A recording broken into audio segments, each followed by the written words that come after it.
Hey everybody, we're back with another episode of What's Tea with Tyra. So today's episode is called Tame Your Tongue. And so we're in James chapter 3, verses 10 through 12, and they read, "Out of the same mouth comes praise and cursing. My brothers and sisters, this should not be. Can both fresh water and salt water flow from the same spring? My brothers and sisters, can a fig tree bear olives or a grapevine bear figs? Neither can a salt spring produce fresh water." Okay, so what's tea is literally what this is called. We need to learn to tame our tongues. So what James is saying here is fresh water and salt water cannot come from the same spring. Now that's just nature. That's the way God created it. And he's using that as an analogy to speak to praises can't come or should not come from the same mouth as cursing.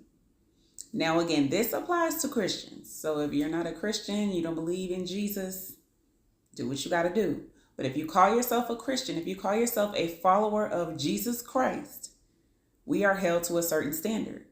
And within that standard, we should not be having praises and curses coming from the same mouth. So I'm going to say this. It used to be me. I'm not going to sit here and judge because I've been in this seat before. I've definitely been rapping all the lyrics with all the curse words, and Sunday we'll go to Elevation and praise the Lord with the same mouth. That was me, very, very much so, lukewarm. But once you know better, do better. And so we have to have self-control. And self-control is a fruit of the Spirit. Love, joy, peace, patience, kindness, goodness, faithfulness, gentleness, and self-control. We need to have self-control with our tongue.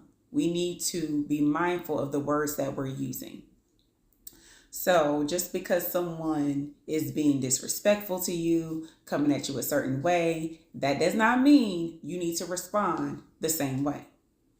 Just because they might be cursing at you does not mean you curse back at them. We rise above.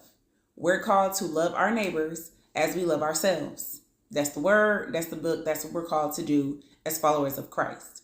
However, you should not subject yourself to people who are cursing at you, who are coming against you, who are being disrespectful to you. That's when you place a boundary and say, okay, I see how you're moving and I can't deal with you on a certain level. You got to be removed from my circle.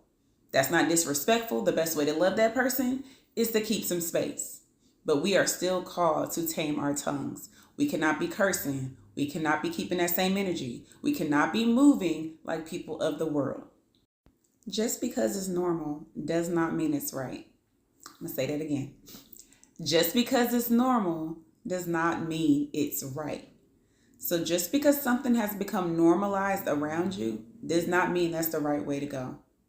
So for instance, if people around you, when somebody comes at them negatively or somebody says something that's unfavorable and they respond like, oh, she got me messed up, or I got to give her that same energy, yada, yada, whoop, whoop. No, that's wrong. That is not how Christ is calling us to be. We have to rise above and respond with love regardless of how people are coming at us. And that takes self-control. So we have to use that fruit of the Spirit because we cannot claim to love the Lord and also saying curses at the same time. Fresh and salt water do not come from the same spring. And in the same way, we cannot say praises and curses out of the same mouth. We are not lukewarm people. We are followers of Christ, and we have to show Christ in this world because people are starting to think it's okay to curse and do whatever they want to do. They're thinking it's okay, or I could just sin on the weekend. We have to be the example. So if you're calling yourself a Christian and you're doing this, I'm not coming at you, but I am rightfully judging you, just like I rightfully judge myself. We have to do better about holding ourselves accountable for the words that we're using and being followers of Christ in general and being a representative of Christ. And that's what's tea for today. As always, be grateful, thankful, humble, and blessed, and I will see y'all next time.